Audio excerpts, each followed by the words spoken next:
August 1st, 2025. Memorial of St. Alphonsus Liguori, Bishop and Doctor of the Church. A reading from the book of Leviticus.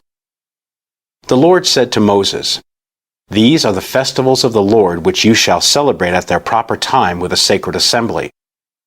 Passover of the Lord falls on the 14th day of the first month, at the evening twilight. The 15th day of this month is the Lord's feast of unleavened bread. For 7 days you shall eat unleavened bread. On the first of these days you shall hold a sacred assembly and do no sort of work. On each of the 7 days you shall offer an oblation to the Lord. Then on the 7th day you shall again hold a sacred assembly and do no sort of work." The Lord said to Moses, "Speak to the children of Israel and tell them, when you come into the land which I am giving you and reap your harvest, you shall bring a sheaf of the first fruits of your harvest to the priest, who shall wave the sheaf before the Lord, that it may be acceptable for you. On the day after the Sabbath, the priest shall do this.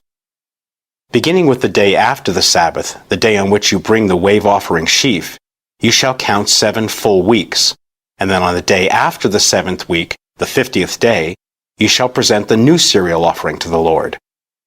The 10th of this 7th month is the Day of Atonement, when you shall hold a sacred assembly and mortify yourselves and offer an oblation to the Lord. The 15th day of this 7th month is the Lord's Feast of Booths, which shall continue for 7 days. On the first day there shall be a sacred assembly, and you shall do no sort of work.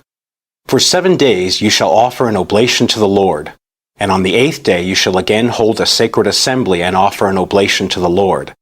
On that solemn closing you shall do no sort of work.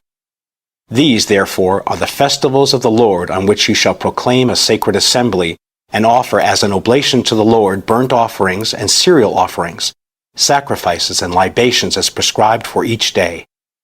The word of the Lord. Thanks be to God. The responsorial psalm.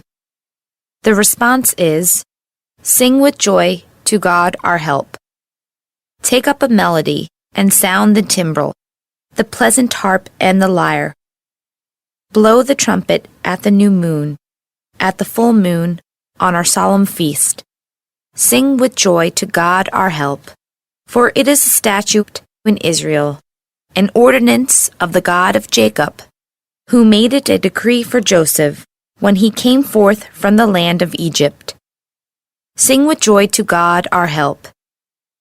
There shall be no strange god among you, nor shall you worship any alien god. I, the Lord, am your God, who led you forth from the land of Egypt. Sing with joy to God our help." A reading from the Holy Gospel according to Matthew. Jesus came to his native place and taught the people in their synagogue.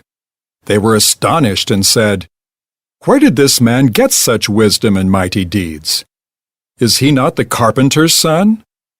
Is not his mother named Mary, and his brothers James, Joseph, Simon, and Judas? Are not his sisters all with us? Where did this man get all this?" And they took offense at him. But Jesus said to them, "A prophet is not without honor except in his native place and in his own house." And he did not work many mighty deeds there because of their lack of faith. The Gospel of the Lord. Praise to you, O Lord Jesus Christ.